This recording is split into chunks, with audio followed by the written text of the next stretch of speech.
runs on this. Clearly not what they want to be.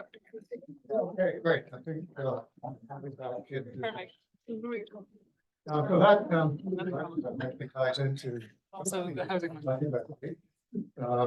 Freedom of expression involves freedom of political expression, debate, and those kinds of fora. The GBTA case that we'll take a brief look at was about advertisements to encourage people to vote. So it all is quite relevant to what we're going to be talking about today. Before that, though, I'd like to go over part of last year's final exam, the part that deals with freedom of conscience and religion, to walk through a couple of the questions as they relate to that race, and give you a sense of the kinds of things I was hoping students would talk about when you answer those questions. So I hope to give you a sense of how to approach questions on the final exam, and as well as it'll be a good opportunity to think about how freedom of conscience and religion actually works in the context of the problem that is set up in the exam. So it involved a patient who required a lung transplant. Lung transplants are not all that common. They're pretty tricky. And as you might expect, there aren't a lot of lungs available for transplant. And so there's a fairly sophisticated system trying to create wait lists for people who require these transplants and to evaluate eligibility to be on the wait list. And just getting on the wait list, of course, doesn't mean you're going to get a lung transplant. You may have to wait a while. So in this case, we have a patient who, in terms of her doctors, is considered to be a good candidate for a lung transplant. But she has a deep distrust of vaccinations, and she hasn't been vaccinated against COVID. And this scenario is set a year or so ago, at a period when a policy was in effect relating to emanating out of the Canadian Society of Transplantation, which issued what we call a consensus statement requiring patients to be vaccinated against COVID in order to be placed on the wait list for lung transplants. We'll maybe talk about the nature of this organization and the Trillium Life a little bit later, because there are issues about whether the charter applies at all in this scenario. But I want to assume for today's purposes that it does apply, but we will circle back and we'll talk a little bit later in the course about the charter application provisions in relation to the organizations that are involved in this scenario. So, and this Canadian Society of Transplantation is basically a group of medical people who are involved in transplants and who come up with basically guidelines in terms of how these transplants should be done and who should be eligible for them. And so one of their guidelines is that they believe that transplant patients should all be vaccinated against COVID to be eligible to be on the wait list. And the rationale is based on increasing the chances of a successful transplant. If somebody receives a transplant and they get COVID, their chances of success are significantly reduced. And so ensuring that the patients vaccinated against COVID is going to enhance the chances of success. And given the very, very limited number of lungs available for transplant, the purpose here is to make sure that there's as high a success rate as possible. And basically, some of the transplants are not failing because, in a sense, the lung is wasted. The other consideration underlying this is protection of health professionals, minimizing their exposure to patients who may have contracted COVID. So those are really the twin purposes underlying the requirement for COVID vaccination. The society is really just a group of medical people who are thinking about how transplants should be done and what circumstances will promote the success of transplants. The actual management of the waitlist system is done by another organization called the Trillium Gift of Life Network. And it's established under piece of Ontario legislation, the Trillium Gift of Life Act, established as a corporation to basically manage the administrative aspects of coordinating transplants, and not just of lungs, but generally of organs. Section 8.8 of the Act says the objects of the network to establish and manage waiting lists for the transplant of tissue and to establish and manage a system to fairly allocate tissue that is available. So that's its basic mandate to establish the wait list. And of course, doctors are expected to perform these operations only on patients who are on the wait list, and comply with that. The network establishes its own policy regarding eligibility, which basically mirrors, at least in regard mirrors to a great extent, exclusively, the consensus statement of the Transplant Society, including the requirement that all transplant patients, or at least the lung transplant patients, be vaccinated against COVID.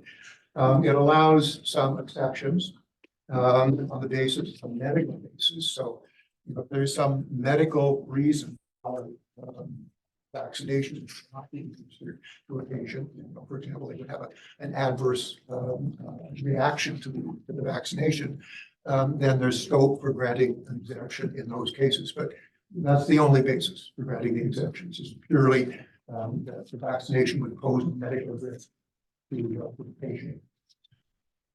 So that's the background of what's going on in this scenario. The question before this, question 2, is the question about charter application. We'll defer that question for the moment, but you maybe get the sense that we've got a couple of organizations here who are playing in this. Dig deeply into the assignment and see that one of them is seems to be fairly independent of the government, the Transplant Society, but then the other one is established under a piece of legislation. And if you look at the legislation, you'll see there's a fair bit of government control of that, the Trillium Gift of Life Network. And so the debate is, both of them subject to the charter. It's a network only subject to the charter. What the real consensus statement, the administration of the wait list. But we'll defer all of that. We'll come back to it before the end of the term. The questions for today are 3 and 4. And in terms of question 3, the focus is on 2A of the charter. And we will get to section 7 and 15 as we proceed through the rest of the course. So it's assuming the charter applies, does the policy, the network's policy, infringe paragraph 2A of the charter? And then the second question, assuming there is an infringement, is it justified under section 1? So I want to walk us through how you might approach those two quite connected questions. So on the first one, we saw that there are a number of elements that the court is prepared to look at in assessing a claim of religious-based claim to protection of religious belief. And in terms of freedom of religion, the focus tends to be on this notion of belief. What is it that the particular individual puts a lot of store in wanting to not only believe it, but also to express that belief, or manifest that belief. So the first question here is, do we have a belief that is worthy of protection? The statement of facts talks about the patient as having a deep distrust of vaccinations, and the patient is also part of a faith community of other members who share this distrust of vaccination. So looking at that, is not entirely clear what is going on in the mind of this patient in terms of her belief. It's not clear that that the faith community itself has, beliefs that would prevent its members from being vaccinated, that believes that vaccination is wrong. But if all the members of this community share that belief, that is part of the belief system of this community. So that's one thing to notice in terms of trying to assess whether we have a belief here that might attract protection under 2A. And a deep distrust, is that the same as a belief? You think that you're going to have some adverse reaction to the vaccination, and maybe that's based on some medical reason, maybe it's not based on some medical reason. It's simply a distrust. Does that qualify as a belief that might be worthy of protection? Well, the courts have said they're not really going to question too much the nature of the belief. But really, they're only looking at it in terms of the sincerity with which that belief is held. And so the fact tell you that this patient has a deep distrust. I think assume that the belief or this distrust is sincerely held if it's a deep distrust. So the chances are there is something here that is worthy of protection. And worthy of protection, perhaps because it's rooted or related to the religious community that the patient belongs to. But we're also in a world of protecting freedom of conscience. And so is it a distrust that is based on some moral view of the morality of vaccination? And if so, is that really an aspect of freedom of conscience? So on the first element, the sincerity of belief, I think there seems to be a good argument that this patient sincerely believes this. It's a sincere distrust. And so move on to the next element. We didn't discuss this a whole lot last week, and so I'm glad to have an opportunity to raise it now. That the courts have said there has to be a nexus between this belief and the religion for it to be a religious belief. And so is it an aspect of her membership in community or is it not? And that's something that's not clear from the facts. And so you should point it out that there's some doubt about this. And if it is something that is part and parcel of the belief system of the religious community, then yes, that's a belief, there's a nexus. But if it's not part of religious belief, it's simply something that is coincidentally shared by everybody who's a member of this faith community, but it's not actually part of the belief system, then it doesn't have the nexus to religion. But is it a matter of conscience? And so gets into the other side of the right here. Is there a moral basis for this distrust or not? Yeah. For the religious argument, what if certain members of the community do or don't get vaccinated, but the ones that don't do it for those religious purposes, but the ones that do, even though they still follow the same religion, is there discrepancy between those that in these cases you would see that some people, even though they all follow the same religion, are choosing to still get vaccinated? So clearly it's not that big of a religious deal. Right. And you're pointing out a characteristic of a lot of faith communities where although formally the religion has a series of rules, but sometimes some members of those communities are not strictly adherent to those rules. So for example, rules about you can consume what you need. Some people follow those rules very strictly as part of their religion. Others, they bend the rules, but they still consider themselves members of that faith community. So yeah, that would be something else to raise. You don't have to get into this in too much detail. It's more a question of demonstrating your awareness of it as an issue that has to be dealt with when you're doing a 2A analysis. So we have this question of, is it tied into religion? Is it conscience? And of course, with the doctor's case involving medical assistance in dying, we saw there that the Court of Appeal had acknowledged that, yes, there may be arguments about based on freedom of conscience, but it didn't feel necessary to decide them. And so there's still, that's an aspect of this right that is still fairly open to debate as to what do you need to show that something is a matter of conscience. A fair bit, virtually almost all the rest of the jurisprudence is focusing on religious beliefs. But this other aspect of it is still rather open-ended, and what would justify something as a matter of conscience. Suggesting that we matters of morality, but we don't have any clear jurisprudence on it. So it's an open question to a great extent. The last part of this is that looking at whether the interference with the belief is trivial or not. There's another aspect that we saw comes up as an important element. Looking at freedom of religion, that you can have state action that interferes to some extent, believe things, but it is substantial enough for fact protection under the charter. In this case, the interference is interfering with the ability to obtain a life-saving operation. Hard to think of any interference that would be more serious than that. So pretty clear argument that this is a serious matter, and it's worthy of protection. It can't be dismissed on the basis that it's just trivial. Some comments on these are comments that really flowed out of my marking of the exam last year, and things that the students said on the exam.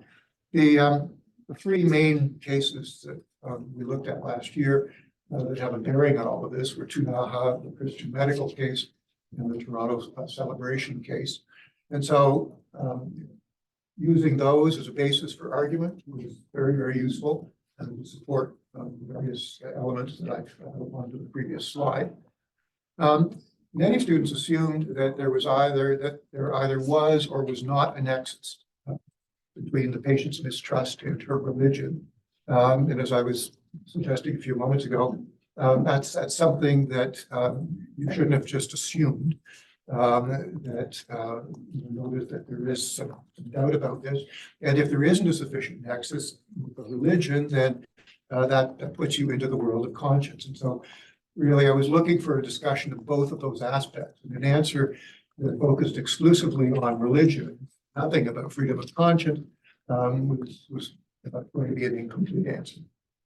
And in order to complete that answer, you have to have an understanding that maybe there's evidence and freedom of conscience is something we're discussing too. So if we're unclear about like the facts of the case, like where we think that there is doubt in anything, like if it's him, how would you go about approaching a problem? So it's like in terms of like we would say like we don't know, or like how would we say that? Yeah, say that this is the fact that's been given. The wording in the exam was it talked about she has a deep mistrust of vaccinations and has not been vaccinated against COVID-19. She also belongs to a faith community whose members share this mistrust. So start with that, and if you think there are some aspects of that that are unclear in terms of the implications for applying the law, then indicate that.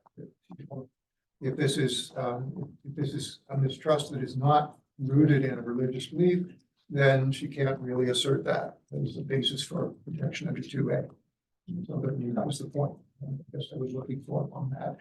On the other hand, if it is something that is part and parcel of membership in this faith community, then that is worthy of protection. So it was talking about it in those terms and demonstrating an awareness of what a court would be looking for in terms of trying to decide whether there was a connection here between the belief and the religion.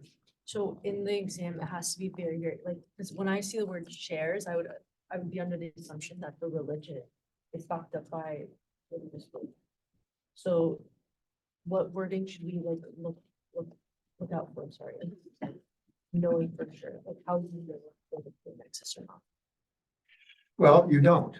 And, you know, the point is to indicate that there's maybe some doubt here on the facts as to, you know, what the situation is. And it becomes, you use the facts given to talk about the need to demonstrate the nexus.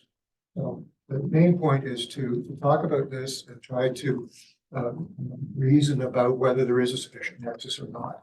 Open the door on that issue of whether there's a nexus or not. And not just assume that this wording necessarily indicates that there's a nexus. Because if the members share the belief, does that necessarily mean that this is part of the religious organization they belong to? Or is it just that, you know, this maybe is an organization with a very conservative bent, and you know, their religious beliefs happen to coincide with people who you know, believe in vaccination. Also, another difficulty that some students had was that they maintained there was no infringement because the policy did not prevent the patient from holding or expressing her beliefs about vaccination. And this gets into the whole issue of whether there is an indirect effect that constitutes a violation of this right. And it's not just laws or action that are focused directly on a particular belief system. It's also laws that may be dealing with something else, but it has an effect that it prevents people from hearing to and manifesting their beliefs. And if you think of the starting case in all of this, Big M, that was a case about people opening stores. You know, it said nothing about the belief system of the people who could open their stores. It simply said nobody opens their store on Sunday. So it's an example of an indirect effect that has the effect of penalizing people for whom Sunday was not the day of rest. They had another day of the week as part of their religious day of rest. And so it's the effect of it, the effect on the belief system and the ability to manifest the belief, and the prejudice, the disadvantage that requirement may have for people who hold that particular belief system. And so in this case, sure, the patient could continue to believe that vaccination was wrong, but the price of manifesting that belief in terms of refusing vaccination was that she doesn't get a lung transplant. Well, isn't that infringing her ability to believe? It's sort of like, you know, holding a gun to your head and telling you to do something. You know, you still have a choice about whether you're going to say something or believe something, but you really don't have a choice when it comes to a life or death sort of scenario. So be careful of using that sort of rationale and be on the lookout for focusing not just on action, state action and laws that directly impinge on religious beliefs or conscience, but state action that has the effect of doing that. When we get into looking at Section 15, we will see how you know, this is a really significant issue in Section 15 as well. That most of the major cases of Section 15 are not about what you would call overt discrimination, where the discriminatory aspect is there on the face of the legislation. It's about discrimination based on the effects of the legislation. The legislation appears to be perfectly neutral. You know, it doesn't single out women. It doesn't single out people who are members of another minority group. But the effect is that it does have an adverse effect on a particular group. And that's that effect that produces the discrimination under Section 15. It's, you know, very similar dynamic that's operating here with freedom of religion and conscience. So any more questions about this aspect? Basically we're talking about what's the scope of freedom of religion. Does it cover the things that are in issue here, or does it not cover? As a general matter, the courts have been fairly open to accepting claims of freedom of religion. So most of these claims have succeeded. And where the debate comes in is really on the section 1 issue. And is there a section 1 argument to justify the state action? Based on the wording of the questions and the order that they're presented in, like, is it safe to assume that because like questions 3 and 4 and 5 start with assuming the charter applies and then assuming there's infringement, is it safe to assume that the questions before like will tend to answer in the way that there is, like the charter does apply to the question before and that there is an infringement to the question So before? don't assume that, the answer to question 2 is that the charter does apply. It's because there may be doubts about that. They're structured this way to make sure that you do though discuss each of these elements, because I want to test your understanding of all of these elements. And in real life, very often courts will they will answer all of the questions, even though the answer to maybe the first question would be the end of the case. So sometimes they will go through it and they will say, well, even though I don't need to answer this question, I'm going to answer it anyway, because it was fully argued before me. And the subtext, I think, is that this case is probably going on appeal. And so maybe I should get my views on this issue, because this would be an issue in the appeal court too. And on an exam, these things really are issues, because the whole point is to test your understanding as broadly as possible of the material you're looking at. So be careful of adopting the approach of a judge, that you're not a judge. A judge can stop. A judge can say, nope, charter doesn't apply, the case is over, I don't need to talk about anything else.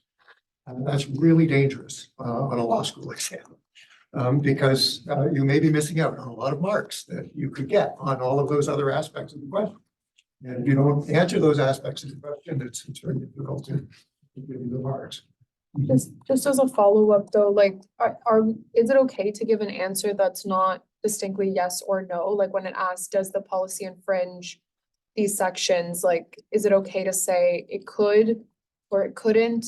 Or do we stick Well, with? what I generally look for is, I'd like you to come down on one side or the other, recognizing that, this is still debatable. But, give me your assessment of what the stronger argument is. But I'm looking for some awareness that there are arguments on both sides. It's just that, at the end of the day, you think that this one is stronger than the other. And I almost never give marks for choosing one answer as opposed to the other answer. What I give marks for is your ability to articulate those two sides. And it's just, coming down on one side or the other brings a bit of closure to your answer. And it demonstrates to me that, you've thought about this and you've considered it, but it's not that one or the other of those answers is necessarily right. It's really mainly is how did you get to that answer? What did you reason to arrive at that answer? So we move on to the section 1 part of the exam. On the prescribed issue, that's basically the first element in a section 1 analysis. Have you got a prescribed limit? The issue here is whether the policy is a law or not. Is it restricted by law? And the question focuses on that policy. So we're not talking about the decision to keep this person off of the list or not. We're really talking about the policy itself.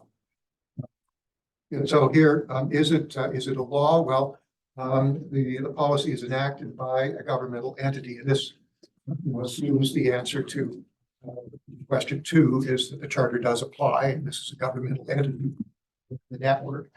And as you'll see, there are pretty strong arguments to suggest that it is governmental in nature. It's prescribed pursuant to delegated rulemaking authority. The section 8.8 is given to you in the problem that delegates power to the network to manage waiting lists. Is it a binding set of rules? Well, yes, if you're not on the list, you will never get the transplant. So in that sense, it does have binding force. And the network appears to apply the policy fairly rigidly. Is it of general application? Yes, it applies to everybody who wants to obtain a lung transplant. Does it establish rights and obligations? There's maybe a bit of debate here. Does the patient have some kind of a right? But you know, when we go on and look at Section 7 aspects, you know, her life is in the balance here. And so in that sense, it's a matter of life and death, and questions of life and death, you know, understood to affect your right to life. So there's, I think, a pretty good argument that even though you know, she could not sue to obtain the transplant, this is severely limiting her chances, and that, you know, constitutes something that is pretty close to a right. And then is this policy sufficiently accessible and precise? Well, the policy is available and it's pretty clear in terms of the vaccination requirement that vaccinations are required. So there really isn't any intelligibility issue. So all that considered, that there's a pretty good strong argument that this passes the prescribed element of Section 1. And then we come to the other elements, basically the Oakes test elements. So what are the objectives here? Are they pressing and substantial? Well, at the beginning of the class, I was outlining the rationale for the policy. First of all, for the statement, consensus statement, and then each was part of the policy. The rationale based on increasing the success rate for transplants, as well as reducing the risks, the health risks for patients and healthcare workers. Arguably, these are pretty important objectives. They're fairly pressing and substantial, given particularly the limited number of lungs that are available for transplant, and the objective of ensuring that these transplants are as successful as they can possibly be, so that these precious lungs are not wasted. The second part of this, the rational connection between the objectives and the limit. Well, the limit is the requirement to obtain vaccination. The evidence that if you dig into the consensus statement that's hyperlinked on the problem, you'll see that there does seem to be a fair scientific or medical evidence that getting COVID substantially decreases the risk, substantially decreases the chances of successful transplant. COVID is a potentially very debilitating disease, and particularly something that very often affects the lungs. And so, when we're talking about lung transplant, really it becomes medically a priority to minimize the chances that COVID is going to be infecting the patient who's going to receive a lung transplant. So there does seem to be that connection between the two, and also the fair bit of evidence that the vaccinations do reduce the chances of contracting COVID, as well as the symptoms that people get if they do contract COVID. So there is a fair bit of medical evidence out there to support the rationality of the connection between the vaccination requirement and the obtaining the lung transplant. Minimal impairment. You know, is the vaccination requirement the minimum that is required, or you know, would some other measure operate just as well to ensure the chances of the patient contracting COVID are lower, and the health professionals are protected? And you know, are there some other measures that might be taken here? I wasn't really expecting students to get into a lot of detail about what other measures might be taken, but that's the issue. There's some lesser requirement. So, you know, if the patients were screened right up before the lung transplant, and discovered that, you know, you're on the list, but you know you do not have COVID at that point, then why not go forward and perform the lung transplant? You know, why does this have to be invoked at the point of putting the patients on the eligibility list? You know, why not, make that decision a little bit later, closer to the time when the transplant is going to be made? The counter argument from that was the urgency around transplants. That basically the time between when the lung becomes available, basically, you know, someone has died, typically in something like a car accident. The time between the availability of the lung and when the transplant has to be performed is pretty short. And so, you know, is there time to start, you know, at that stage, looking around and screening potential patients to see whether they've got COVID or not, given the short time between those two things? That becomes, you know, an argument against trying to assess the COVID status of the patient closer to the time of the operation, and just the unpredictability of it. Nobody really knows when these lungs are going to become available. They become available because of accidents. And nobody knows when the accidents are going to take place. In cases like this, because they need the lung transplant, is there any urgency that the court places for like having these cases in trial? Such a pressing issue. Sorry, urgency in terms of Like, because I know there's a backlog in the trials, the courts right now, and like if you were to have this case, would they like speed up the court process? Like, how would that work for medical emergencies like this? well, the court process doesn't respond very quickly. You know, and we've seen a few cases where there are motions for interim relief because you know, going through a whole trial involving examination of charter issues and evidence, typically, you know, to deal with a question like that on the merits, you're talking about 2 or 3 years just to get to trial, and that's the reality of the system. In COVID, we had a whole lot of sort of preliminary motions for interim relief, and you can obtain that if you can argue that waiting for the trial is going to irreparably harm your chances of success. And on exceptional bases, the courts will grant that interim relief. And typically, you know, even those cases are going to take, you know, a couple of weeks to get going because you have to, you know, serve documents, you have to prepare documents, you have to get the court engaged. And, you know, with many of those, you know, minimum, absolute minimum of a week before you could get in front of a judge on something like that. So the judicial system doesn't respond nearly as quickly as the medical system to emergencies. And that's pretty much the reality of it. So minimal impairment, what I was looking for was simply, you know, some understanding of what that means. Is there a possibility of some lesser measure being taken that would be less intrusive, but which would accomplish the objective very much? And on the facts you were given, not altogether clear that there is. What's important is to raise the issue and comment on it insofar as you can, given the facts that you have in the assignment or the exam. The last one was proportionality between the objectives and the deleterious effects.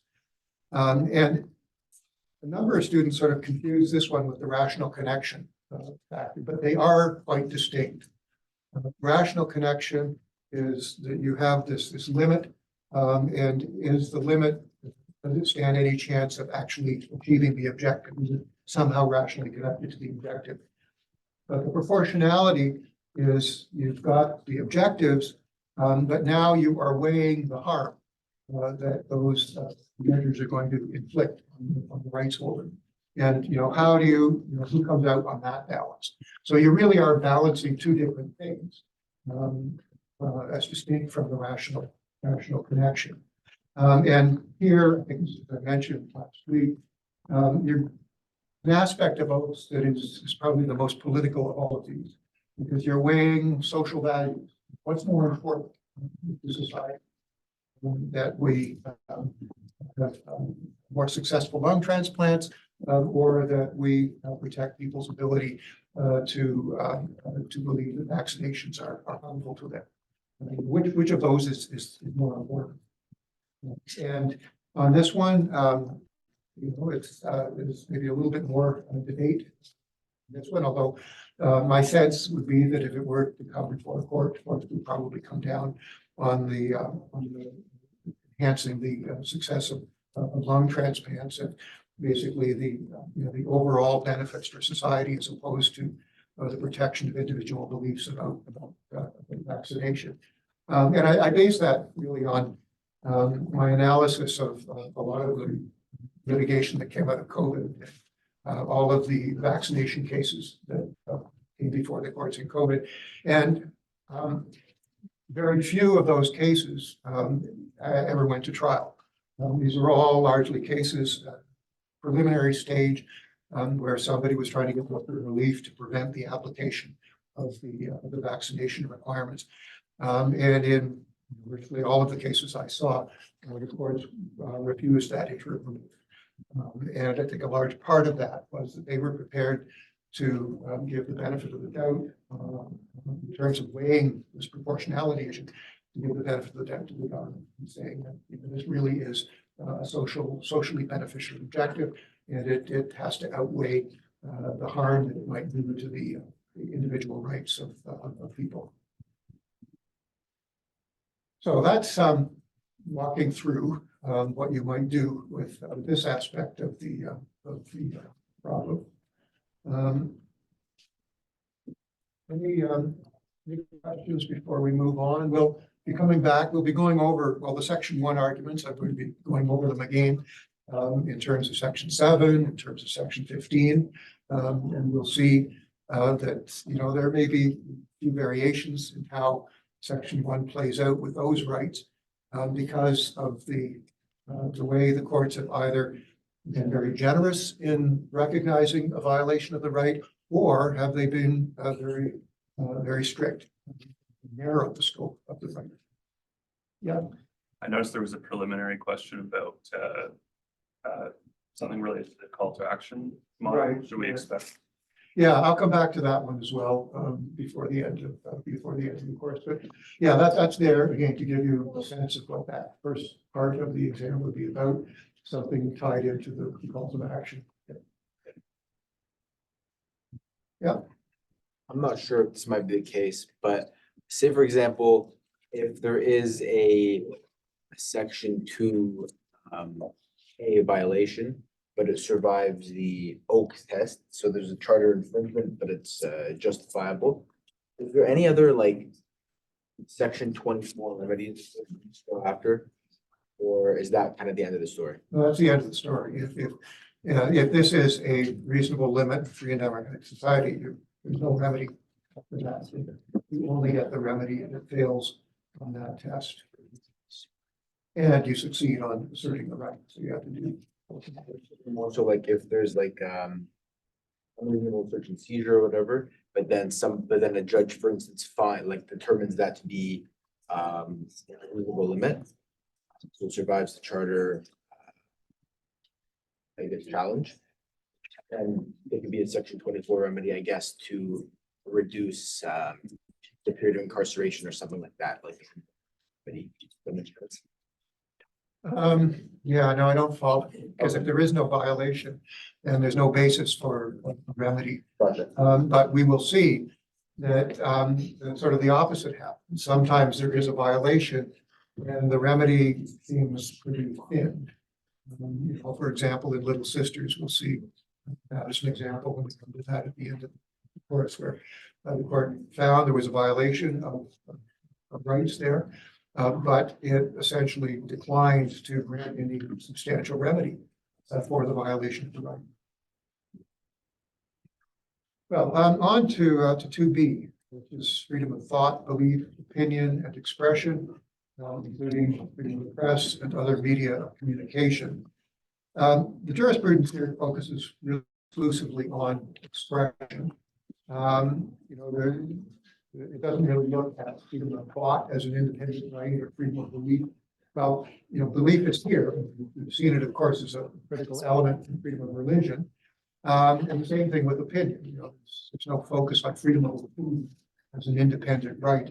It all gets conflated into this concept of what expression is. You can see that what's expression about? Well, expression is about expressing thoughts, beliefs, and opinions. So if you're protecting expression, you necessarily have to be protecting the things that animate that expression.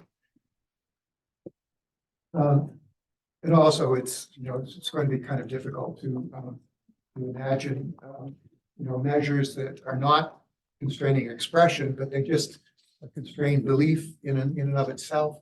Well, that's freedom of religion, really. But the others of thought and opinion, again, it's difficult to think of those as somehow independent rights. So let's look at, first of all, why is freedom of expression protected? And then what exactly is protected? What is expression? And then what is it that is capable of violating this freedom? What's the purpose of the limits? What about compelled expression? And what about inaction? Basically, a failure of the government to do something. Can that ever constitute a violation of freedom of expression? And then we'll finish off with looking at the section 1 limits on protection.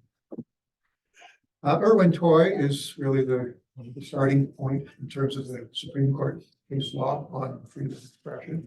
And here the court found that there were basically 3 broad purposes.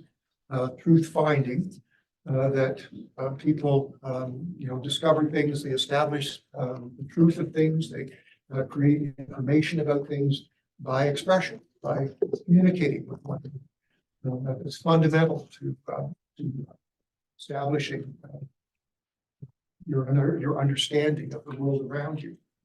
The second is democratic discourse, so social and political decision making. Social groups can really only function if the members of those groups can communicate with each other. If they have no way of communicating with each other, do they really constitute a group of any sort? So the whole idea of social activity or social grouping, political grouping, fundamentally depends on the members of those groups being able to communicate with each other. If we can't communicate, we don't have the group. And then the third aspect is individual self-fulfillment and human flourishing. And in a way, this highlights that it isn't necessarily communication from the individual to someone else. That simply expressing yourself, or whether somebody's listening or not, or whether somebody understands you or not, it doesn't really matter. That self-expression is also protected in this case. And to illustrate what that's all about, it might be useful to think about art. If you look in the things that are recognized to be arts, visual arts, up until the 19th century, visual art was representative of reality. People painted pictures of people and painted pictures of landscapes and things, and they tried to reproduce what we all could see in the picture. Late 19th century, art starts to evolve into Impressionism. And so the artists are still painting these things that we see, but they're a bit blurry, and they're introducing interesting different effects into their work that aren't really things that anybody would actually see. And then you get into the 20th century and you get into abstract art, and art that, what is this? It's not really anything that anybody would ever see, but it's expressing something. And what is it expressing? Well, who knows? And that's the kind of thing that I think maybe was in the mind report, in talking about freedom of expression, is protecting that pure expression. You're not communicating things that people necessarily would understand. It's simply expressing yourself. You could say the same things about music as well. Any of the arts, I guess, track the same sort of comments. In Irwin Toy, it also, it talks about the activity, is expressive if it attempts to convey meaning. But, the question is, convey meaning to whom? Well, yes, clearly to other people. But I think, it can also be meaning to yourself. That's the whole point of the third objective here, self-expression. Conveying meaning to other sentient beings, to animals, to aliens. Well, sure, why not? You're communicating something, you're conveying some kind of meaning. It covers basically any form of expression, any medium. So it's not just verbal, and verbal in the sense of oral and written, but it's actions as well. And the only exclusion here, the courts have recognized thus far, is in terms of a form or a medium that constitutes violence. So, conveying something by pointing a gun at someone is not protected. You may be expressing something by pointing the gun at them, but that is clearly a form of violent expression and is not protected. So violence in terms of the medium is one important limiting factor. But the courts have really exclusively talked about violence, and they haven't expanded that, or at least talked about it in terms of other things that you might think of as being harmful in terms of the form of expression. So, impeding access to hospitals, preventing people from getting, medical people from getting into the hospital, patients from getting into the hospital. Is that violence? Is that something that would be protected or not? I haven't seen any rulings on that one yet, but it's, I think, getting close to the line of saying, do we necessarily want to protect that form of expression if it has the potential for harm to other people, even though it's not a form of expression that you would characterize as violent. Standing there, blocking someone's way into the place. Honking horns 24/7. Whether any of you were living in downtown Ottawa a couple of years ago, but it was pretty brutal for a period of a week or so with the horns, 24 hours a day, 7 days a week. Is that something that should be protected? It's not violence, but it's causing harm. People couldn't sleep. It was disturbing them. There was, clearly adverse effects that were being caused generally on the population because of this form of expression. And then in terms of the content, what is the meaning that is expressed? Parts of the only, again here, the only limit that the courts have recognized is a limit that's framed in terms of violence. You are threatening something that is violent. But what about other harmful expression? Things that are humiliating to someone. It's not violent, but it's clearly having an adverse impact on someone. Is that something that should be covered by freedom of expression? We'll see that, in the Whatcott decision, that the Supreme Court basically is prepared to protect that kind of expression as covered by the right, although or then gets into section 1, but limits on that sort of expression are justifiable or not. So the concept of what's protected is expansive in terms of freedom of expression. Almost everything except violence is protected as a matter of freedom of expression. Also, silence is protected. So it's not just expressing things in an active way. You can also be silent and express something with your silence. And the courts have recognized that that's a protected form of expression as well. And in the physical acts are also forms of expression. Sitting down, a sit-in is a form of expression. You occupy a space and you just sit there. That's a form of expression. It's a very common form of expression, actually, in the 1960s. Protest movements, things like the Vietnam War. Students organized sit-ins in various places to protest the Vietnam War. It's considered a form of expression. Parking a car. In the tobacco case, The court said, well, that could be a form of expression. You park a car, you know, block something. And of course, we saw, you know, that as a form of expression used quite extensively during the Freedom Convoy a couple of years ago. All the big trucks parked all over the downtown area, blocking traffic. They just sat there. They were expressing something, expressing their discontent with all of the measures that have been brought into place to deal with the COVID pandemic. Receiving meaning is also protected. So it's not just the outgoing expression of something, it's also the ability to receive someone else's expression. So communication is a two-way thing. And so both sides of that communication are protected. Not only the right to initiate the communication, but also the right to receive the communication is protected as a matter of freedom of expression too. Because if someone can't receive the meaning, then the expression is truncated and it is not complete. Location has an impact on what's protected as well when it comes to public property. Public property, well, in a sense, everybody owns it. It's public.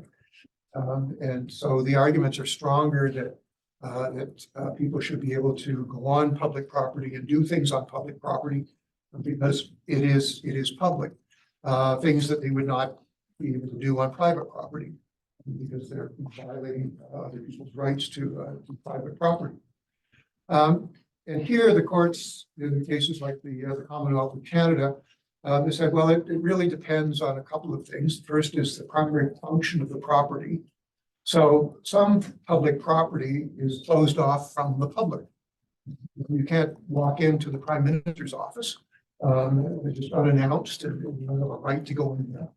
It's a largely private, confidential space. It's public property, it's a public building, the minister is a public official, but you can't just walk in on the Prime Minister's meetings. On the other hand, other spaces like parks, streets, roadways, where people generally have access to them, they tend to be recognized as being open for public expression and open for use in terms of spaces and places in which people may want to express themselves. The second factor is whether the protection serves values underlying freedom of expression. And that takes us back to those three main objectives. Can you tie the expressive activity in this public space to one or other of those objectives? A lot of expressive activity in public places is of a political nature, and so not too difficult to tie it into that political objective that protects freedom of expression. In the City of Montreal case, Beauchamp suggests that there's a third test, although I would suggest that it really is just an amalgamation of the first two. I'm not sure that it particularly adds too much to the two main tests that are found in the Commonwealth of Canada case. Types of messages, commercial messages. This gets into the question of whether the charter protects property rights or commercial activity. And under Foy, the court had no difficulty with extending it to protect the ability of a toy company to communicate with people who might be influential in the purchase of their toys. Purely commercial activity, they were undertaken in order to sell things, but that is covered by freedom of expression, even though there's a commercial purpose that underlies it. And of course, with political activity, it's very obvious that political expression is protected. On this slide, I have basically the messages that the Students' Federation and the Teachers' Federation wanted to publish on the GBTA. Register now, learn to get people talk about tuition fees, minimum wage, environment, 2,500 fewer teachers, 114 schools closed, your kids, our students were speaking out for obviously very political messages that tied into an election, provincial election that was taking place in British Columbia at the time. So it's not too difficult maybe to understand the kinds of protections that I just outlined on the previous slides. But what about other things like hate speech, like, ridiculing people, belittling people? Is that something that freedom of expression should be protecting? Well, in Whatcott and other cases, the Supreme Court has said, yes, it is covered by freedom of expression. Whatcott dealt with this provision from the Saskatchewan Human Rights Code, which prohibited people from publishing or displaying any representation that exposes or tends to expose to hatred, ridicules, belittles, otherwise affronts the dignity of any person or class of persons on the basis of a prohibited ground.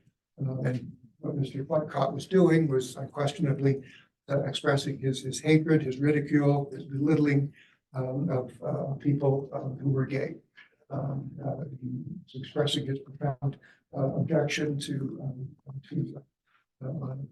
certain sexual orientations and expressing it in terms that, I think you would agree, were amounted to certainly ridiculing and belittling and insulting people that he was targeting. But the court in Whatcott concludes that yes, his right to freedom of expression was violated. And then, as we'll see, the case moves on to the question of Section 1, and whether this limit is justifiable in a free and democratic society. With pornography, that's another area that has been debated for quite a long time as to whether freedom of expression should protect pornographic expression.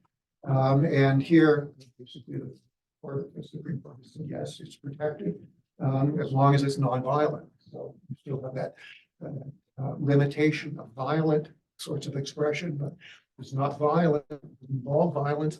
It's a protected form of expression, even though many people might think that it's immoral, it's pornographic.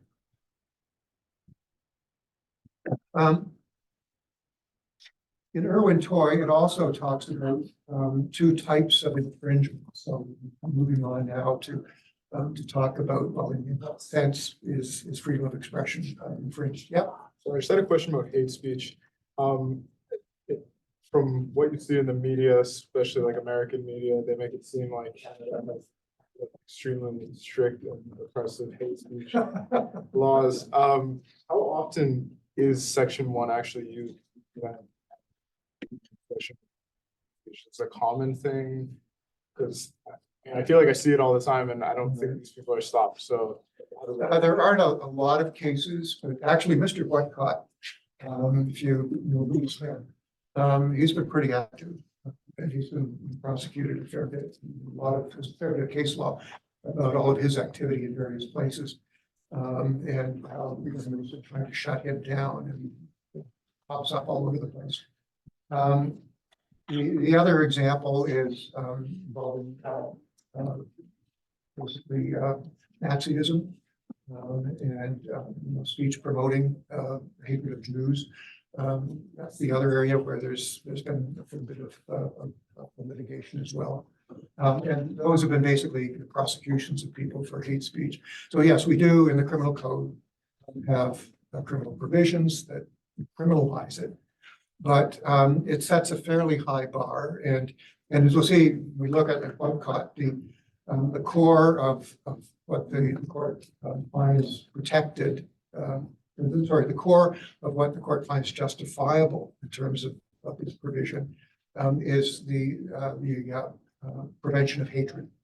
The hatred is something that it is justifiable to put a limit on in terms of Section 1, and it doesn't matter what particular group we're talking about.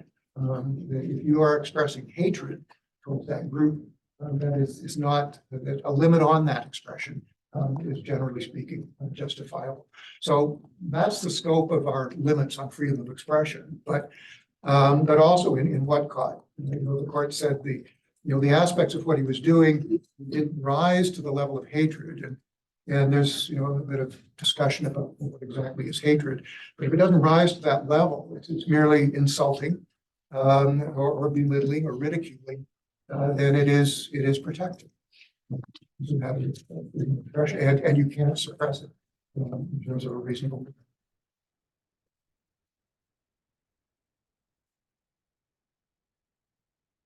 So, Erwin Torrey, in terms of, deals with the question of what exactly, how does an infringement arise? And just as we saw I was discussing it with freedom of religion, that, you can have, something that is directly suppressing the ability to believe something or manifest a belief. And you can have other things that are indirectly suppressing that ability. The same thing occurs with freedom of expression. You can have content-based limits that are focused on the things that people want to express, the ideas that they want to express, the content. But you can also have effects-based limits on freedom of expression as well. So censorship is a classic example of content-based expression. Used to be that we had some fairly strict censorship laws in this country around film and other things. And they were focused on the content of these representations, the content of these films or these programs. What were they communicating? And it's generally not too difficult to demonstrate that this is a violation of freedom of expression when the limit is focused on the particular content that is to be expressed. And so a lot of the more difficult cases are ones that deal with effects-based, where the purpose of the limit is to regulate some other activity. It's not really interested in the content of the expression. It's interested in some other aspect that is related to the expression. For example, sound limits, preventing people from having noise that blares at all hours of the day or night in public spaces, and then disturbs all of the neighbors. A lot of that noise would be made by people who are expressing themselves. And so but the object of the law is not to focus on the things that people are saying or expressing, is to focus on the sound that is being created by that. And so our limits that are limiting noise bylaws, are they in some sense also an effects-based limit on expression if the result is that people aren't able to express things because they run into the noise bylaw. Littering, the example there is a case where people are handing out pamphlets, and of course, a lot of people, they take the pamphlet and the next thing they drop it on the sidewalk. So the sidewalk is littered with all of these pamphlets, and people are expressing themselves by distributing the pamphlets, but are they contravening the litter laws because they're contributing to the littering of the public space? The object is not to suppress what they're saying in the pamphlets, it's to suppress the littering. But how can they hand out the pamphlets and express themselves if they are prevented from doing so because of the littering requirements? Conflicts of interest, the Baer decision that's mentioned in some of the case law it's driven by a desire to prevent a conflict of interest in the sense of teachers who get elected to a school board and then they're running the schools. Is that a conflict of interest? You're an employee of the board, but you're now part of the governance structure that is managing the school. Isn't that a conflict of interest? That's one of the main reasons driving the legislation in the Baer decision. But does that amount to an effects-based limit on expression? Judges, in terms of their own expression, how do the courts handle that if they have the right to expression? They can communicate through social media, whatever. I know that they're very reserved and they don't. Like, how do they deal with the conflict of those two issues? The conflict of which two? So like if judges also have the freedom of expression, right? Right, But they're very limited and restricted in the way they can use it. right. So how do the courts balance those two issues? Well, it becomes, it's part of their job, basically. And so you would say that by accepting an appointment as a judge, you are accepting those limits. And so you are essentially waiving your right in that limited sense. You're agreeing to it. So you can't accept the job and then object to one of the requirements of the job. That's the rationale for saying that there's really no violation of freedom of expression. In people who accept jobs that require certain limits on their expression. So, I mean, any job where there are confidentiality requirements limits freedom of expression of the people who accept the job. So, if all of you are working in a legal context as lawyers, you're going to be subject to limitations in terms of confidentiality. You're accepting that limit on your freedom of expression. And then the fact that, you've got rules from the Law Society of Ontario that require you to maintain that confidentiality is not really a violation of your freedom of expression. Or, I mean, another way of understanding it is that you agreed to that by becoming a lawyer and practicing as a lawyer. So these are the two ways in which freedom of expression can be infringed. On this slide, I have gone through a number of the cases that we'll be looking at. In Irwin, content-based, because it was focused on advertising aimed at children. So messages about all of these toys and trying to get children interested in the toys. In regards to the types of bans that are justifiable infringements, are those in specific incidents where there's not already governing legislation that would make those bans illegal? And thinking back to like the Little Sisters case where they say like, okay, so you have the right for pornography. However, we have like criminal code provisions that don't allow child pornography. Mhm. And is it that precludes it, or is it the content-based argument that would preclude it? Well, you're moving on to section 1, I think, and I want to talk about, Little Sisters in section 1. So can you hold that thought for a little bit, because we'll get to it in a few moments, I think. So Irwin, that's content, advertising to children. Little Sisters is also content focusing on material that is obscene or that meets the definition of obscenity in the criminal code. GVTA was content, political content. There, I would say is more effects-based because it was basically preventing teachers from running as candidates in elections for the school board. So it wasn't limiting what they could say in the context of running as a candidate, or limiting what they would be saying if they were elected as a member of the board. It was really focused on those platforms. That's the terminology that the court uses, and their access to the platforms, and not to what they would do, the content that they might use the platform to convey. Yeah. I was a bit confused on like the removal of platform versus, Sorry, could you speak up a bit? sorry, I was a bit confused with the removing of a platform for expression rather than just removing expression. Just for instance, in GTVA, they said they were denying certain people access of expression, and that's what was the violation. If they were to just scrap advertising in general, would that still be a violation, or would it be removing a platform for access?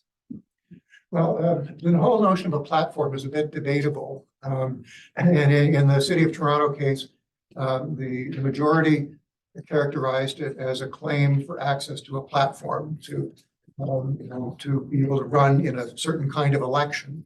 But the dissent said, no, this isn't playing to a platform. The platform is there. This is restricting what you can say on the platform. You're restricting your expressive activity on the platform. And then the case that's sort of in between those two is GVTA. Because there the court said, well, this isn't access to a platform. The platform is there. They run these ads in the buses and on the transit system in Vancouver. And it's simply focused on the kind of things you could use that platform for, as opposed to access to the platform. But at what point does it become a restriction on use of the platform as opposed to access to the platform? It's, I think, a little bit of a slippery distinction.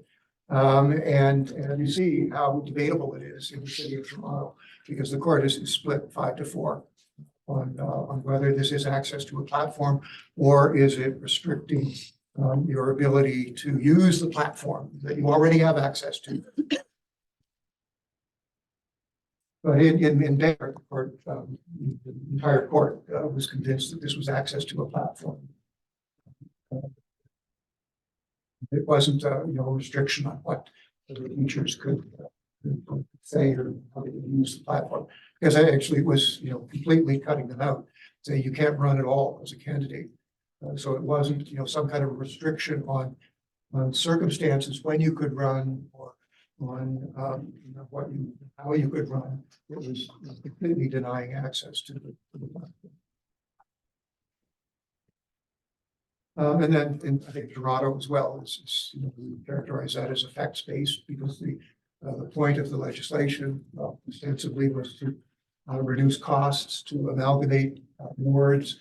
Although there might have been some other purposes that are underlying that, but it didn't seem that the intent was necessarily to prevent people from talking about public issues in the city of Toronto. It was simply about rearranging the electoral structure of the city. But the effect that was argued was that it is this rearranging of the structure is having an effect on a significant effect on the expressive activity of people who are running in the election. Another aspect that comes up in freedom of expression is compelled expression. And here in the JTI McDonald case, it involved labels that were required to be put on cigarette packages. So it wasn't preventing the companies from saying things, it was forcing them to say things. And in this case, the court recognizes that that's a violation of freedom of expression as well. That it's forcing them to say something that they not otherwise want to say. So in a sense, it's violating their right to be silent about something. Their right to say nothing about the health implications of smoking.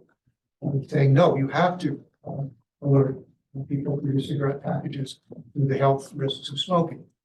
So not altogether surprising that this constitutes a violation of freedom of expression. The McIntyre case is kind of interesting. I found it a bit puzzling in terms of this. Because it's about requiring people to make an oath of allegiance to the Queen in order to become citizens of Canada. And the court here says that the oath does not have a purpose that violates the Charter. So it's requiring them to say something that they would otherwise not say. But the court characterizes the whole purpose of this as being to test your allegiance to Canada as a state, as opposed to some sort of fealty to the Queen as a person. And that this is all about becoming a citizen. If you want to become a citizen, you need to express some commitment to the country. It's the whole nature of citizenship. You belong to the country. You're a citizen, and citizens are expected to participate and support the country. So, in a way, this may be a little bit like the question that Celine asked about, our judges, how their freedom of expression violated, that people have a choice about whether to become citizens or not. And if you decide to become a citizen, this is one of the things that you need to do. You don't have to become a citizen, so you don't, strictly speaking, have to swear allegiance to the Queen. You can continue as a permanent resident or whatever your status is in Canada. You're not forced to swear the oath.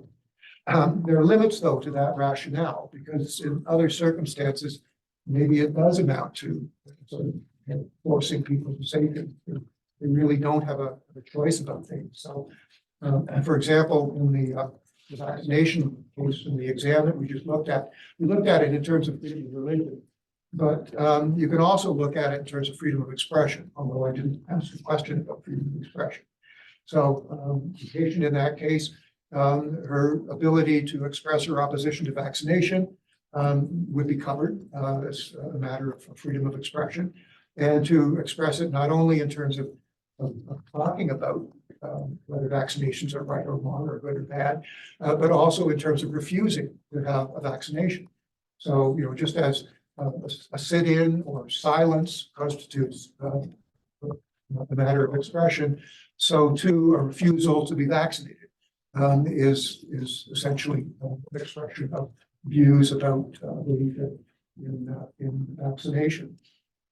And so in that case, it becomes, a little bit more difficult to say, well, she has a choice. Does the patient really have a choice when it's a question of life or death between the two? A little different from Mr. McAteer, where his choice is, being a citizen or not being a citizen, not quite the same kind of choice. And so these to me are examples of really, in some ways, effects-based restrictions on freedom of expression. So in McAteer, the court does not find that freedom of expression is violated. So the court doesn't even get to section 1 because they don't really characterize this as a requirement that involves expression. That it's a requirement that's tied to becoming a citizen. The court also says it's not worthy of constitutional disapprobation. So, is that suggesting that, okay, even if you can think of this as a violation of limitation on expression, is it so trivial that it's not worthy of protection? The judge here articulates 5 reasons for this conclusion. And the first is the opportunity to disavow expression. And so she recognizes that Mr. McAteer can swear his oath, and then he can leave the citizenship courtroom and go out and continue expressing his disagreement with the Queen and how he thinks we should not have a Queen in this country, and that there's no real allegiance to the Queen. And clearly, the requirement to swear the oath is not cutting him down in terms of all of those other methods of expression. And this ties into a concept that comes up in a number of the other cases, is that, yes, your ability to express something in this context is limited, but you have other ways of expressing the same thing. There are other venues in which you could express yourself. And so is your ability to express yourself really curtailed in a substantial way, because you have other means of communicating these things? And that's an argument that comes up in some of these cases as well. Here, the court goes on to say the oath relates to allegiance to Canada and not to the Queen. And so even, in a sense, the judge is dismissing his argument that he is asked to say something that violates what he believes. That it's not really an oath to the Queen, it's an oath to Canada. And he's not expressing that he doesn't want to express some allegiance to Canada. His objection is to the Queen. You say, well, you're not really swearing allegiance to the Queen at all. So what's the problem? That's the other way of coming at this. And then for the rest of the reasons, they basically get into kind of Canada's constitutional structure, its heritage, and Parliament's responsibility. All of those, I'm not too sure how they really have a bearing on whether this is a violation of expression or not, but they're part of the overall context that leads to the court, not surprisingly, dismissing Mr. McAteer's case. What about refusal or inaction to support expression? In some sense, GVTA is a refusal to support the expression. It's not preventing the student associations from doing other things to express their political views. It's just saying we are not going to do anything to allow you to express the views on buses in this platform. Here the court acknowledges that in general terms there is no right. You can't demand the government's support to help you with your expression. There's no, in general terms, an obligation on the government to assist people with their expression. And that was, how this was argued in one sense, that you're just asking for the government's help to allow you to express these views. the government wants to do nothing in terms of that.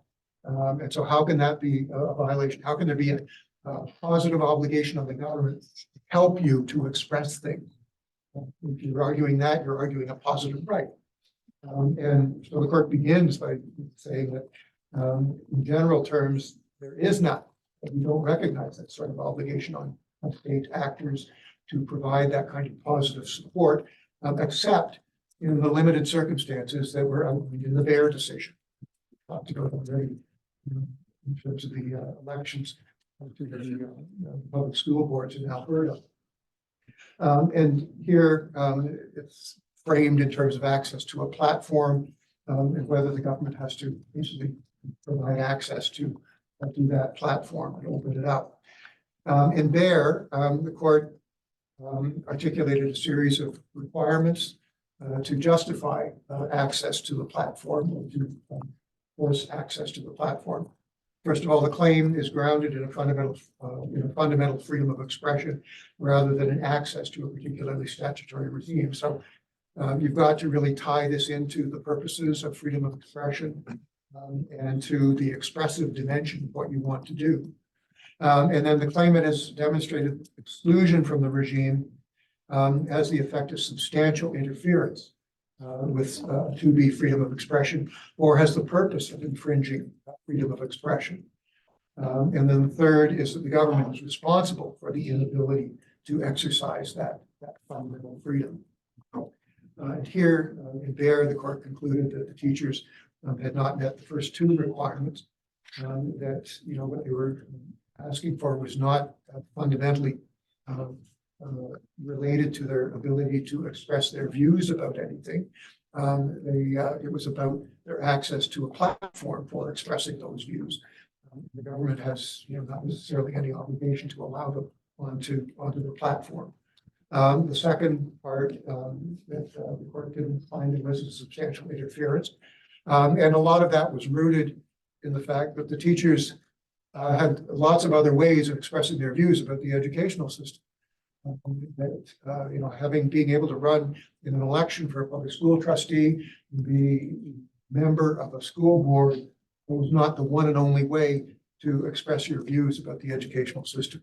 There were lots of other ways in which the teachers could do that. And so it really wasn't substantially interfering with their ability to express views about the educational system. And then the court didn't really get to the third one because all three of these have to be demonstrated. In GBTA, the court finds that this isn't really a positive rights claim at all, because the platform exists. The platform is open to anybody.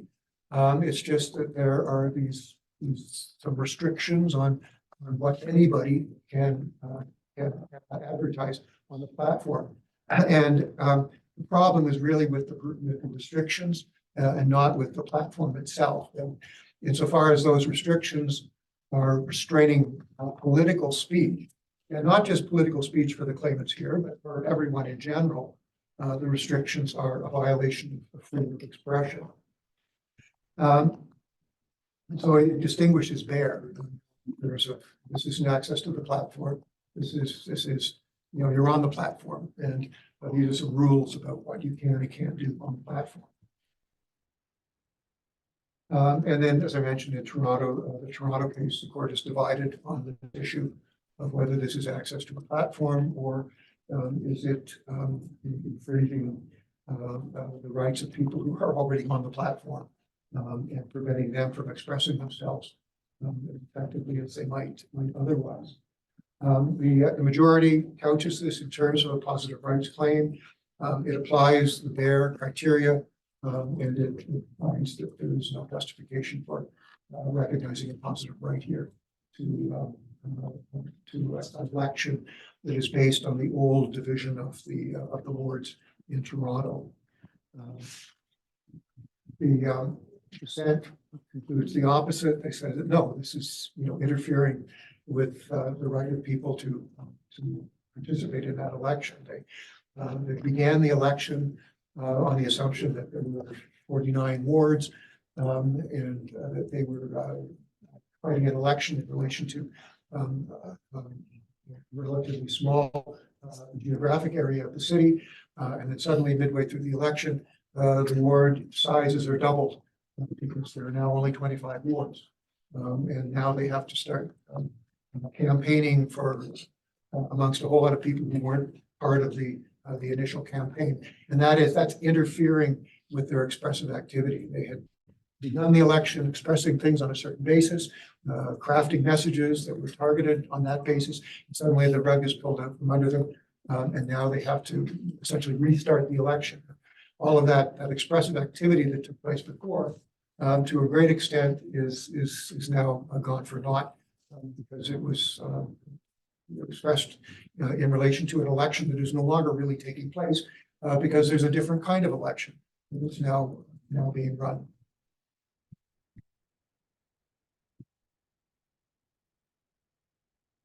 A number of these cases have overlaps with other rights, and the two that I wanted to address were, first of all, with freedom of religion, and that's the Whatcott case, because much of Mr. Whatcott's motivation, he said, was based on his religious beliefs.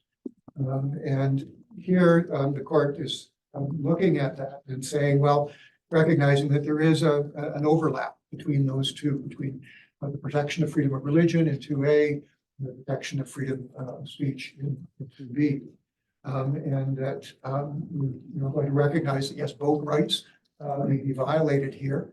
And we'll deal with this essentially in terms of section 1. That's really where the debate is. In the Bear case, the court also recognized that there could be an overlap between with the democratic rights and freedom of expression. In section 3, it says does not occupy the field, and that's the democratic rights that relate to provincial elections and the federal elections. So even though this is dealing with a municipal or a public school election, school board election, the court recognized that there is some scope here in terms of freedom of expression to operate, even though it's being argued in relation to something that is of an electoral nature. And section 3 deals with your ability to participate in elections, but only on a limited basis of provincial elections and federal elections. And so the court here concludes that, finding that 3 does not apply, does not foreclose consideration of a claim under 2B. We're still prepared to look at this and see whether there is potential for a violation of freedom of expression, even though section 3 deals with democratic rights and is a much more limited nature. It doesn't apply here. The opposite conclusion, I think, is arrived at by the majority in the city of Toronto. Here, they're looking at exactly the same question, the interplay between 2B and 3. And they say, well, they must be given independent meaning. Effective representation is not a principle of 2B, nor can the concept be imported wholesale from a different charter right. So it's separating the two of them and saying, well, basically the charter protects your ability to participate in provincial elections and federal elections, and we're not going to use 2B to expand that protection or to provide equivalent protection in relation to other elections, the municipal elections, or in this case, the municipal elections. So, maybe with there, the door was open a bit, but the majority seems to have closed it in the city of Toronto case in terms of there being an overlap between these rights.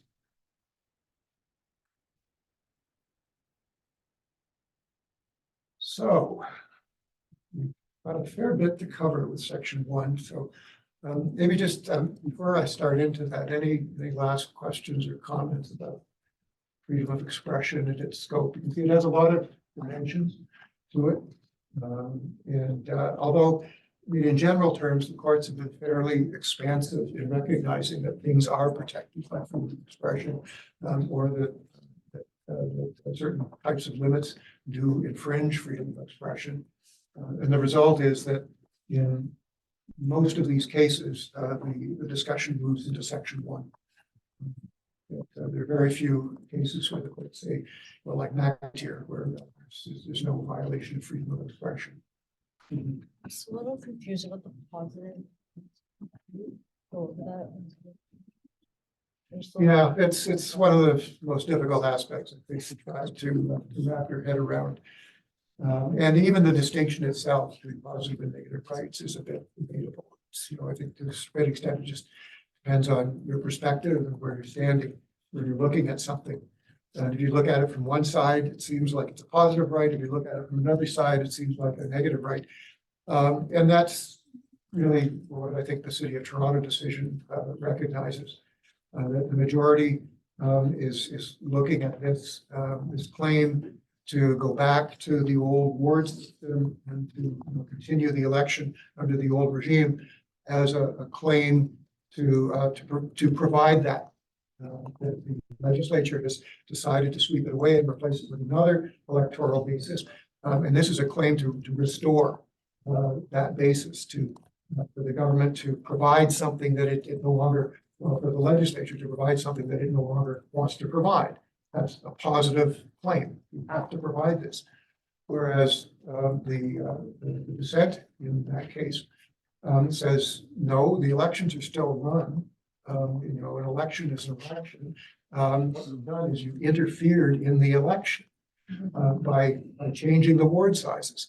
And so this isn't about claiming entitlement to something. This is about preventing interference with your ability to exercise your right in the election. And there was positive action that took place. There was government action in the City of Toronto case. The legislature passed a law which changed the law. So it wasn't, complete inaction that was an issue. There was government action there. And that's what was attacked as the infringement of freedom of speech. But the majority didn't see that way. It was really looking at it from the standpoint that, no, you want the legislature to give you back something that it has taken away. And that is a claim for positive action on the part of the legislature. So, really just depends on how the perspective you take on it. And that's why it's a pretty slippery distinction, I think, in many cases.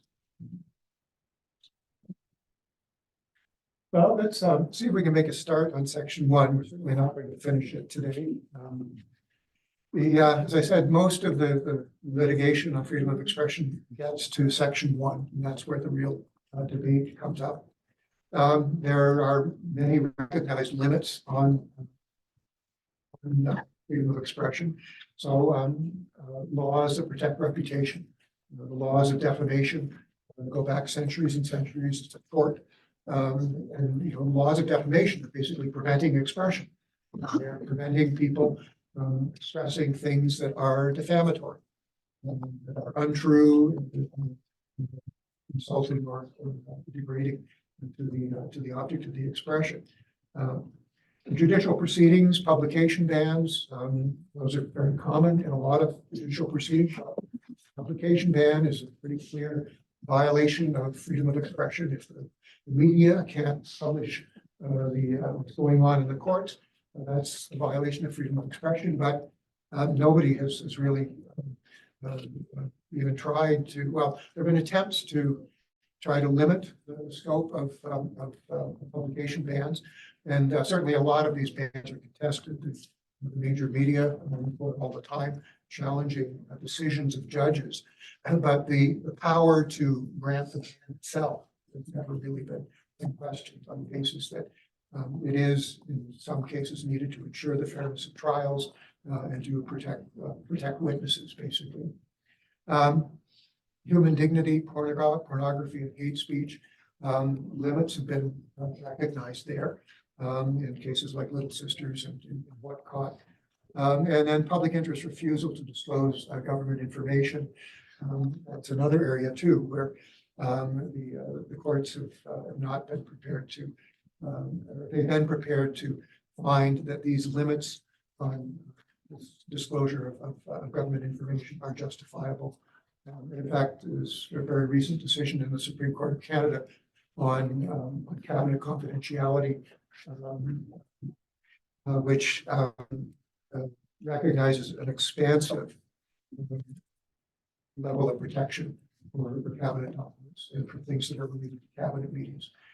This is in relation to the mandate letters the Premier of Ontario gives to ministers in the cabinet.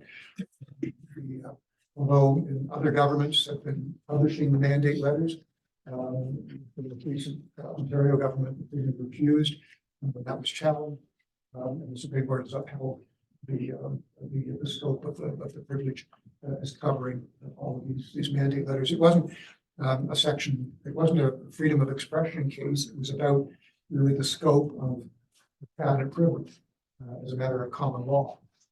But the court adopted a very expansive notion of what that privilege is. Some of the commentators have noted that the decision was written by Justice Karakatsanis, who was the former top public servant in the Ontario government in the previous time. So she was, at the core of the cabinet, working with the Premier before she was appointed a judge. And so somebody who has a very close connection to the operations of government to these things. The limits also depend on location and on audience. Private property, it becomes much more difficult to justify limits than it does in public spaces. But of course, not all public places merit the same protection. And then with audience, it seems to make a difference. In Irwin Toy, the fact that these messages were targeting children probably helped to support the justification of the limits in those cases, basically protecting a vulnerable audience. That's something that we significantly in justifying the limits on expression in that case. Well, this brings us to Little Sisters, and this is a fairly complicated case involving a lot of different legislative elements. Basically, it involves the Customs Act for authorizing customs officers to examine imported goods, and they examine those goods in terms of something called the customs tariff. And although the tariff, a lot of it is imposing charges, fees for the importation of things, it also has a lot of provisions that prevent importation of things. So it isn't just a question of paying the tariff on something; it's that you cannot import it at all. And one of these things is constituted by books, printed paper, drawings, paintings, prints, photographs, or representation of any kind that are deemed to be obscene under Section 163(8) of the Criminal Code. And that provision of that obscenity provision in the Criminal Code, it had been challenged under freedom of expression in the previous case, and the court had upheld it. It was justifiably on freedom of expression. So this is tying into the constitutionality of the limit in the Criminal Code. And this is what 163(8) says. It talks about the undue exploitation of sex, or sex that involves horror, cruelty, violence.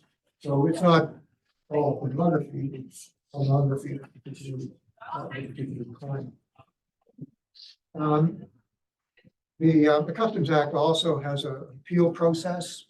So the customs officers, they look at the material when it arrives at the border, and they decide whether there's a problem here that should not be allowed into the country. And if you don't like their decision, if they decide that they're going to seize it and not allow it into the country, you can challenge that through an appeal process. But in that process, there's a provision that says that the burden of proof of compliance is on the person who's doing the importation. It's not on, and so it's basically there's a presumption that the border officials have seized something and prevented it from coming in. It's a presumption that they're right.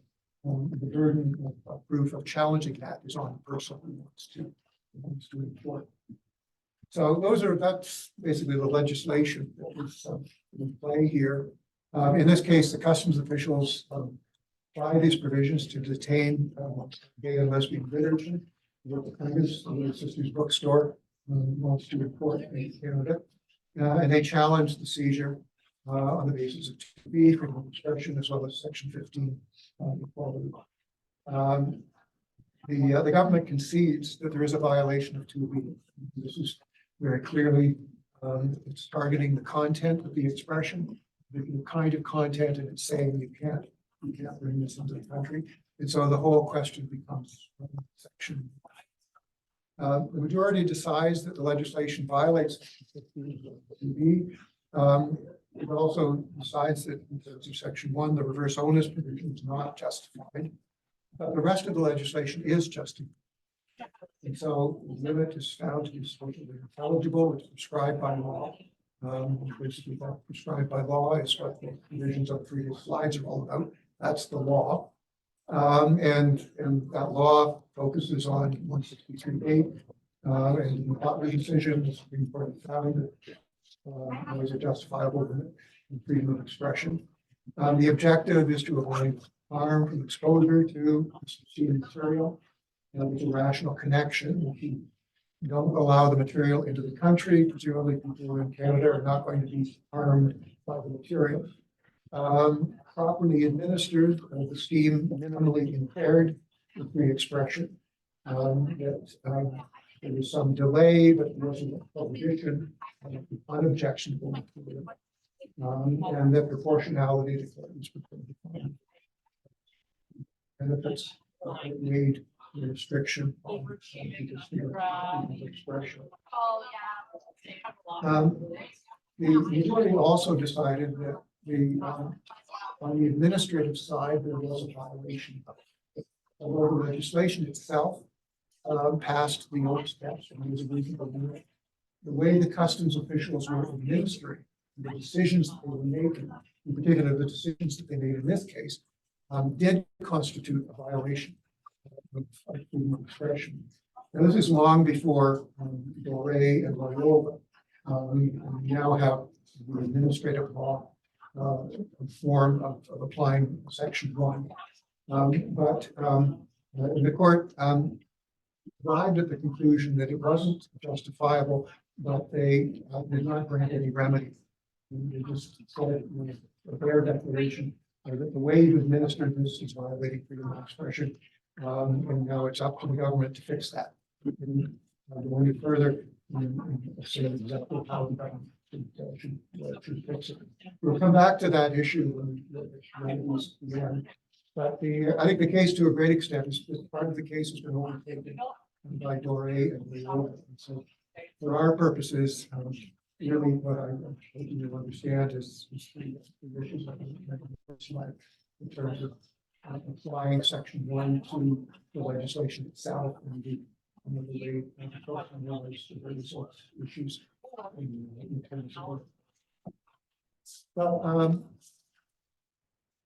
I'll finish off the last few slides in the next class. I guess we've just got GDPA. Maybe I'll leave it to you, and if there are questions at the beginning of the next class about GDPA, which is actually take them. Also, for that class, I have a couple of questions that maybe we'll start with here. If you had a requirement that healthcare workers advise patients to be vaccinated against COVID, is that a violation of freedom of expression? If you prohibited them from discouraging patients from being vaccinated, would that be a violation of freedom of expression? We'll take a look at those cases of a practical exercise in applying for class, and then we'll move on to the legal advice.